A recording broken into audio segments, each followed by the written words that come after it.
Welcome to College Admissions Toolbox, giving you the edge you need to get into the colleges of your dreams, with your host, Steve Schwartz. That's me. Today, we're talking with Brenda Breton. Welcome to College Admissions Toolbox, Brenda. How are you doing today? I'm doing great, Steve, and I'm so glad that you've invited me to participate. I'm excited. Thanks so much for being on the show. Now, you have a really exciting background. You've been assistant academic dean at a college, you've taught business, you were even a high school principal, and now you're a private college admissions consultant. Tell us a little bit more about you. I'll tell you that my best friend from 5 years old said to me, "Oh, why don't you?" I was meeting her in March. You know what March is like in New England. It was very cold and rainy, and I had to do a budget. And I was complaining about having to do so many budgets.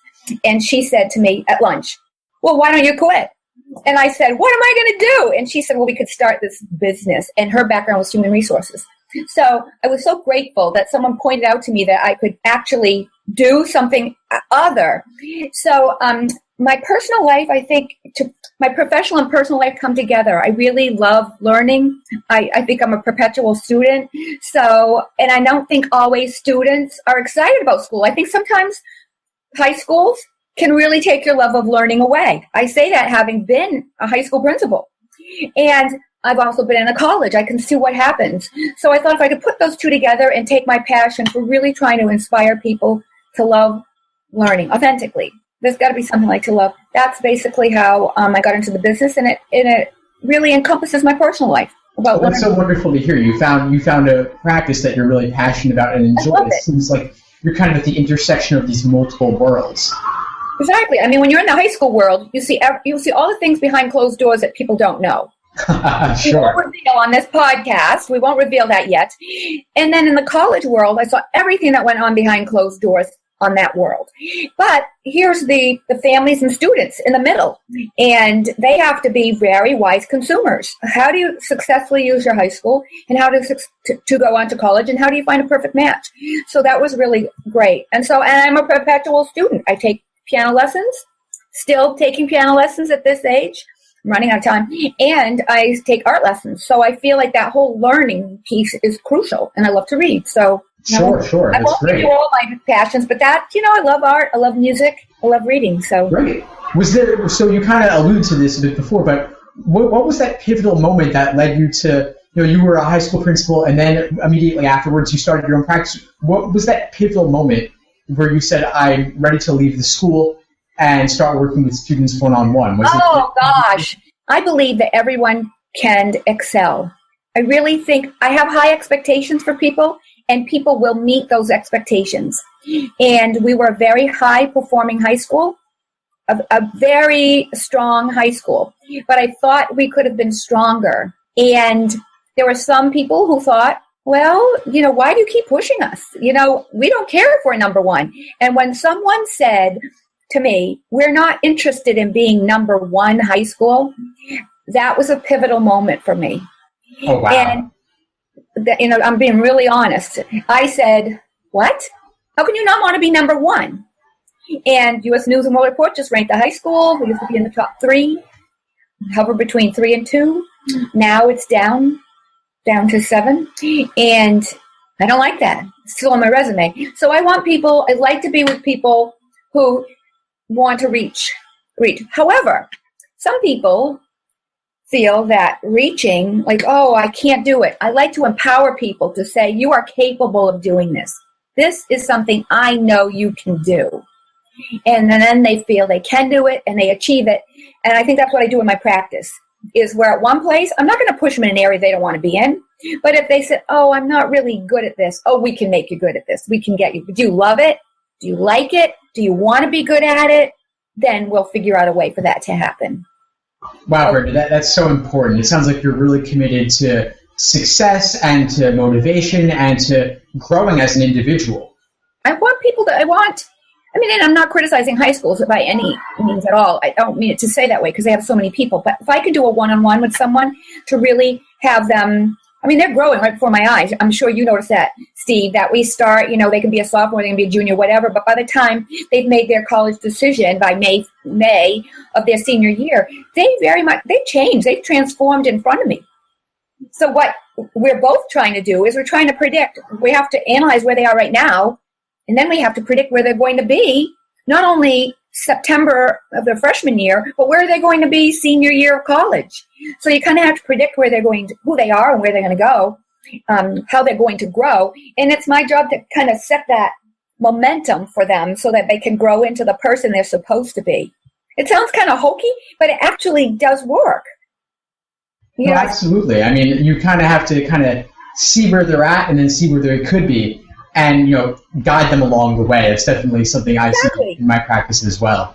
Yeah. You're going to say, oh, I think, that person might outgrow that small school. I can tell that person might get a bit bored with a 2,000 student school. I think it might be a little uncomfortable for the first transition year, but, they'll be happier their junior year in this size school. And I have to explain that to them. And I'm proud to say that when they do make the decision, I'm knocking on wood here, I don't have anyone leave. They stay and they graduate. So that's a plus for me. Well, that's great. Made the right match. So absolutely. I'm wondering, you were talking about that transition from freshman year to senior year, and I'm wondering, you kind of see students all along that road. Could you take us to the moment in time of the worst moment you've seen in college admissions working with a student, and we'll kind of get into some of the lessons learned? Oh, gosh. Okay. So this is my worst moment, and it could be also the moment when I decided, it was probably one of the first moments that said, am I in the right position as being a principal? I had a very powerful student, a very brilliant student, loved her dearly, who applied to Dartmouth and didn't get in. And her dad was a very well-known business person. So as principal, it became one of those almost a career-ending moment where it was my fault, right? That the school's fault that she didn't get in. So as I was getting kicked around, unbeknownst to me, the admissions officer at Dartmouth was also, Dean of Admissions was getting kicked around. So I'm thinking, what did we do wrong? So I contacted her, just said, I need to find out what's going on. So I contacted her and she's, I'm so glad you called because this man is getting all of his buddies on Dartmouth's case and I've got him on my case. So I said, let's do this. Let's figure out what went wrong. What I did wrong, not the student, but what went wrong. And she was very frank with us. She said the teacher recommendation was not written for a Dartmouth student. It was written, not that she put another name of the school, but she profiled a student that probably wouldn't be the best match for a Dartmouth. Sure, it's all about that fit. Personality type not that there's one personality type, but, maybe did they really think about the recommendation? So we brought in people from very selective colleges and had them educate the faculty on how to write powerful recommendations that were not just have success, but to really clearly define who the person was. Well, the student went on to Middlebury, and she got her PhD in math. So what I learned, it was the worst moment because everyone in the whole community was upset, and I had all these powerful people coming after me, and what was I going to do? And, I thought my career's over. They're going to fire me. But I contacted every dean of admissions at the Ivy, and I got through on first call. They all took my call. Now, of course, this was a while ago. They gave me great information. We brought in some great training. But I learned two things. One is that we really have to know what mission is for a school. You have to know that. And students have to be a perfect match. You have to know that student was a better match for Middlebury. So everything really had been done well. Everything had fallen in place. But I'm glad it happened because that's when I started learning all these sorts of things. What can a high school do to really educate students and to have them learn about themselves? And how can the faculty help? How can everyone work together to make a good match? So that was a bad event for me. Bad event for her. Such a valuable lesson there. My goodness. Wow. I'm sorry. Think about this, Steve. Here she is. She's got into Middlebury, right? Which is a perfect match for her. A very selective school, and people are disappointed. And I'm thinking we should have been celebrating.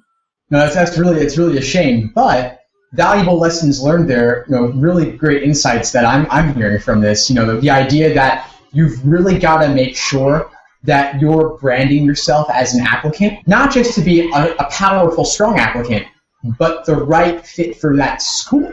And not only do you have to know that, but your recommender has to know that too. They have to know. how have you carried that forward in your work with students today? Well, I just had a student last night.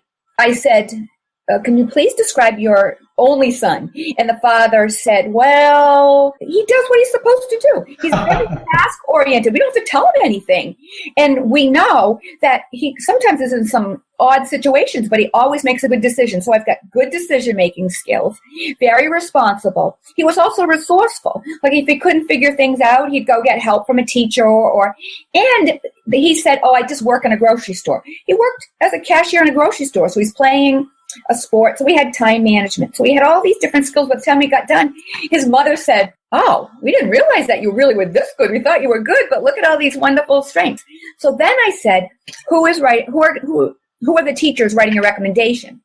And he tells me, and I say, how well do they know you? And he said, well, they know me pretty well. And I said, what I would do is we're going to put a little form together with all your activities that you can use for your application that has all the stuff that we can repurpose it. And we'll put your signature strengths right on the top of it so that when you hand it to your English teacher, who is also your baseball coach, he'll see those words. And then we're going to put the list of your schools, and we're going to put some of the values the schools have.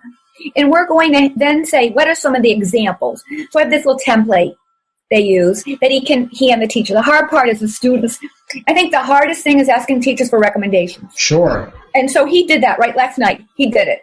He goes, oh gosh, will they like me doing that? I said, they'll appreciate you doing that because you help them organize their thoughts and they can be very specific. So that's hard for them to advocate for themselves, but so important. So that's what he did. He wrote it down. I put all the notes together, sent them to it, emailed them to him. So he had the whole form and everything, and we'll revise it. And I'll have to keep bringing them back. So I'm going to have to say, Rob, you got to go back to this. You've got to go back. Look at that, And I also encourage them to ask your teacher for the recommendation. Is he or she going to share it with you? Because people have shared them when I write them. And I like to say, you might want to put this in there, which is great. That would be helpful to me. So I try to have them learn how to advocate. He's a baseball and a football player. He's not shy, but to go in and say, help me out, it's kind of hard. Well, it's all about context, right? I mean, working with your teammates on a sports team is a lot tougher than going to an adult and asking for a favor. But you got to keep in mind that by putting that list together, that template, here's some stuff about me, here's some stuff about the school. Please, would you be willing to write a letter for me? Please, I've gone and given you these papers to make it easier for you. I think that's been pivotal for me, is to really, with Rob last night and everyone, my student who's very musical, we've got to make sure the teachers, they may not know he's playing the saxophone. We have to explain that he has composition and all that sort of thing going on. Sometimes they don't know that, the people writing recommendations. So we really need to share. And that's hard for anyone to do. I don't even like doing it. Right? Sure. But I mean, it is really important to have teachers know the other stuff that you've got going on. It could, especially if you're involved in extracurricular, maybe you have a band concert or a competition of some kind. And so if they know that all along the way, then if you ask for maybe, could I have an extension on this assignment, or could I maybe take this test a different day just because I'm going to be up super late? We're doing research for this professor maybe. Right. At a local college, keeping all that in mind, if they get a fuller picture of you, they'll be a little bit more forgiving too, which is, I think, a side benefit totally separate from the letter of rec. I do. I mean, I just had a boy this week say to me, he worked really hard to get his District 2, make the jazz band for District 2. He made the state jazz band, which is higher than District 2. But he had difficulty doing District 2. He's got all kinds of awards. He worked really hard to make he just made District 2. I said, you have got to write that down and put this on the form, because it would make a great essay too, because you had other wonderful awards that are very prestigious, but you really wanted that one. And some people would say, why are you worrying about that one? You've got higher awards. But he wanted that District 2, just a district jazz band. He wanted to make it, and he did. So those are the sorts of things I think colleges like to see, is that he was self-motivated. He was driven by what he wanted. He wanted that, and he worked towards it. That's a good thing to share with someone. when teachers writing recommendation, because it shows how that I like kids that have their own sense of what's important to him or her. This is what's important to me, and I'm going to work towards that. And that's my job, to empower them to do that. That is so great. I mean, the idea that, you're passionate about a particular area like music, you pursue it, and you also make sure that your teachers know about this. I mean, even if, it's a math teacher or a science teacher, it gives them a fuller sense of who you are as a person. It impresses them. And maybe the saxophone has nothing to do with science. But when they're writing their letter of rec, they're not writing it about molecular biology. They're writing it about you as a person and those character traits. Yep. So if they're impressed, you won the state championship, you won the district award, you are resourceful or resilient or persistent or whatever adjective we want to use for this, that's going to carry over. I'm wondering, Brenda, if there are any moments of inspiration that you've seen working with this student. We were talking about it before, a light bulb moment that led them on the path to success. Well, one of them, he's grown up now, so it won't bother him if he ever listens to this. I mean, he's a little older. He came to me and was a disengaged student. I don't make up these stories. This is authentic. And wasn't all that. He probably struggled a little bit with school. He didn't know what he had for passion. So after spending some time with him and trying to get him motivated for college, he didn't know what he wanted to do. He said to me, this was his moment. I said, you can do what you want. What do you really want? What do you want to do? And he said, I really want to be a professional wrestler. So, most people said, well, you didn't let him stick with that, did you? And I went, of course I did. I ran with it. So, ran with it. He wanted to be a professional wrestler. He had his name. We went with a college that had wrestling. We did the whole thing. And I think knowing that his concept, that I didn't say, what the heck is wrong with you? You can't be a professional wrestler. I mean, I didn't want to say wrestling's not real. That wouldn't have been a good thing. Or whatever it is. But he wanted wrestling. So we just went with it. And we got him in the right college. He was inspired. He became very interested in sports science.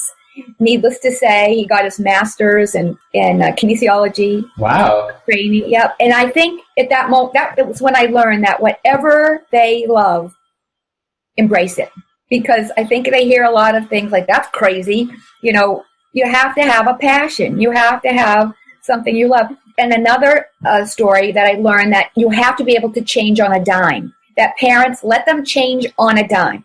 I have a student who wants Bentley. He wants Bentley since I've had him as a freshman. He wants to go to Bentley in Waltham, Mass. He wants it.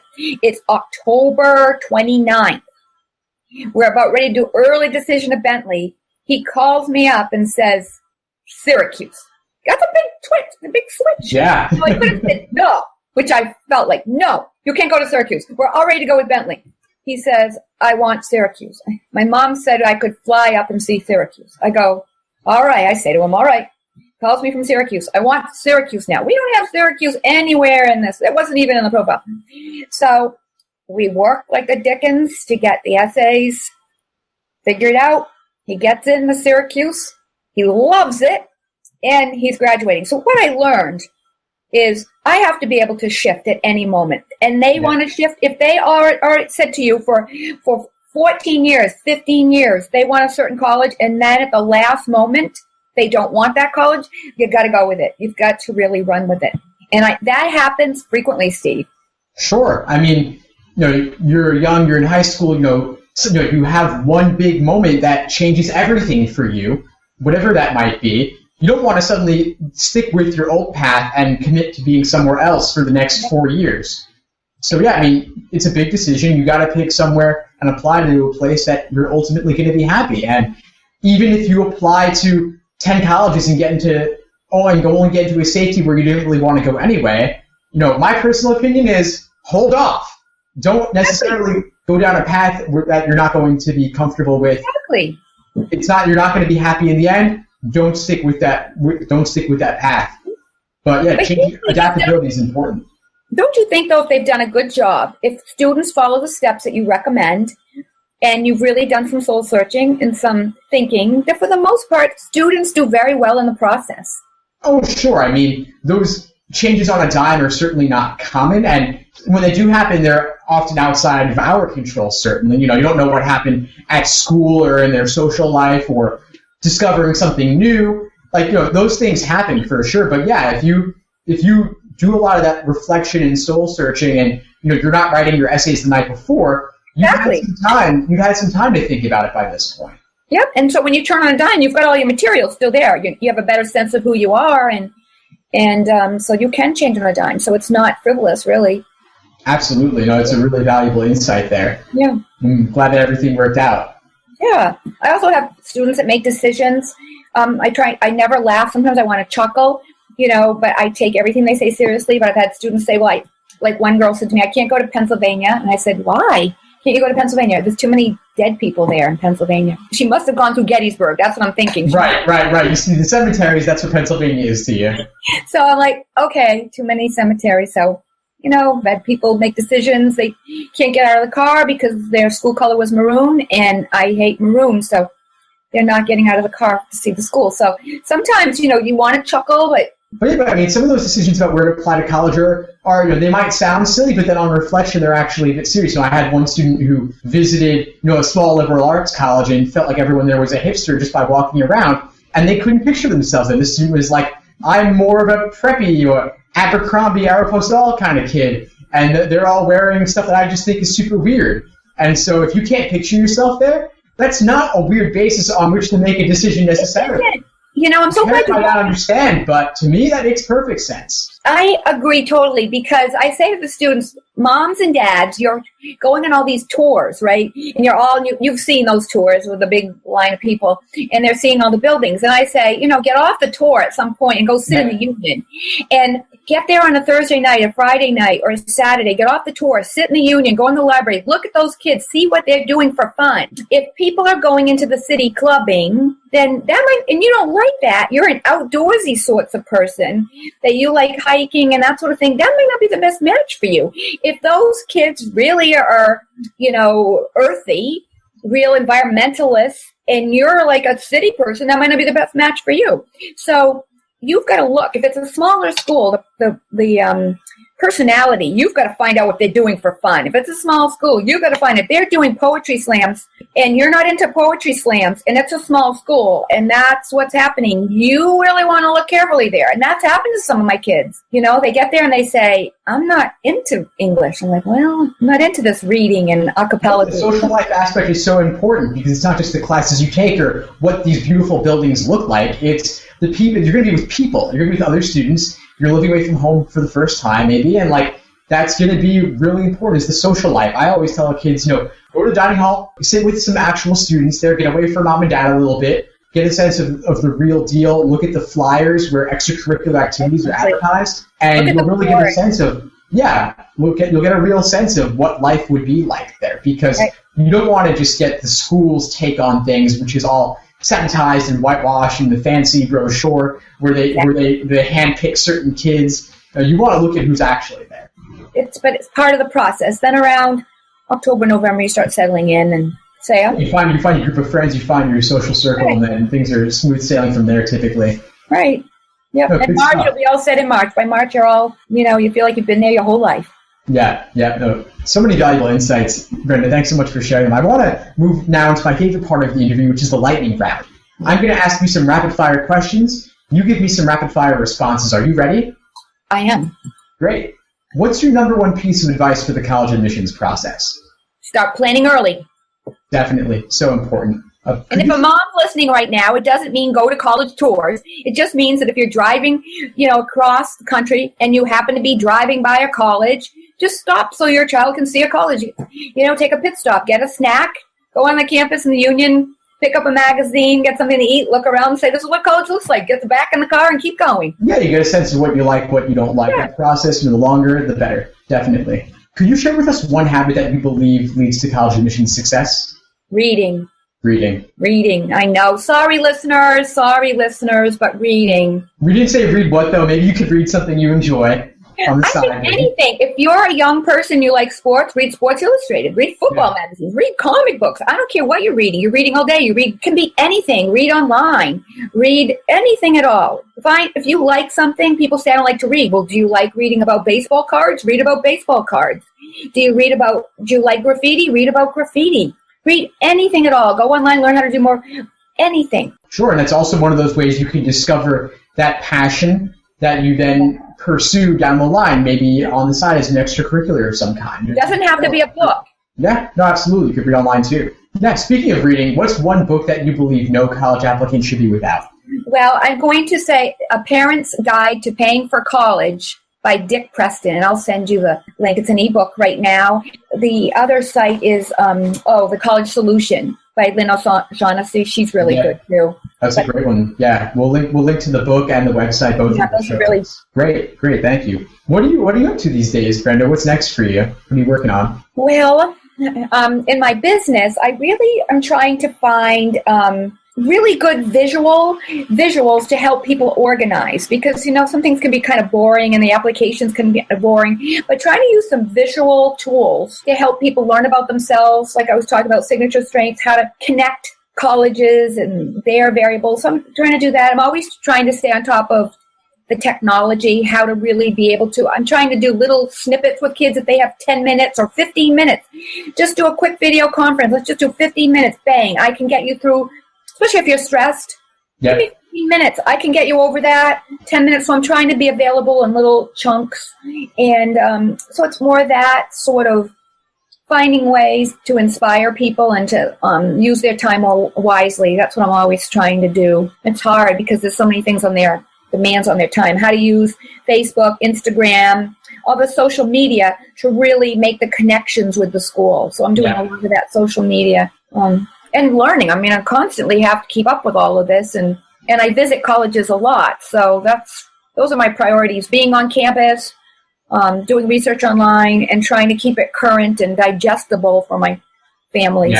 Yeah. Well, there's a lot of information out there to keep track of. So I'm glad you're doing your best to stay on top of it. Yep. Where can folks find you online, Brenda? I have a website, www.brenmar, B as in boy, REN as in Nancy, MAR.net. And thanks so much for joining us, Brenda. You were great. Keep us posted as you develop those visuals. We'll definitely be interested to. This is great. You're helping so many people with this, Steve. I think it's a great opportunity for people to learn, and I'm so honored that you invited me. Some of you guys were asking me about how you should go about getting feedback on your college essays and your college essay topics to start with. So I just wanted to give you some quick tips on this. Most people will tell you to just get feedback from friends, family, and teachers, but there are some major problems with this. I mean, sure, they can give advice and read drafts, but it can get kind of tricky sometimes. They know you personally, but the people reading your application don't. It can be hard to say no to these people you know and respect if you don't agree with the changes they want you to make. What you really need is feedback from people who haven't met you before, who can give you their real, honest, constructive criticism and advice to help you write the best essay possible. But at the end of the day, it's going to be your essay, and you need to be able to say no if you don't agree with one of their changes. So I really recommend getting feedback from people you don't know, or at least people you don't know very well. This way, you'll feel more comfortable disagreeing with them if you don't like the suggestions they make. So you're probably thinking, where do you find these people? I mean, one thing you could do is ask friends of friends, acquaintances, to exchange college essays, the sort of thing you review mine, I'll review yours. But another place you can find these people is, of course, the internet. I really think this is one of the best ways.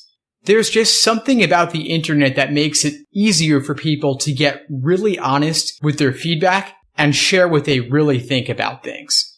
So I've built a small private online community where you can get feedback from other students who are going through the process right now.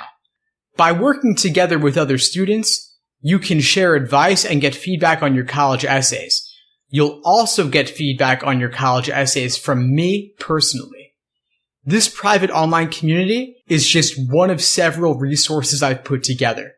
They're all part of a course I've created to help you write effective college essays. You can join this community and sign up for the online college essay course at collegeadmissionstoolbox.com/essays. Thanks for listening to College Admissions Toolbox. Head over to www.collegeadmissionstoolbox.com to get more free tools and resources that will help you get into the colleges of your dreams.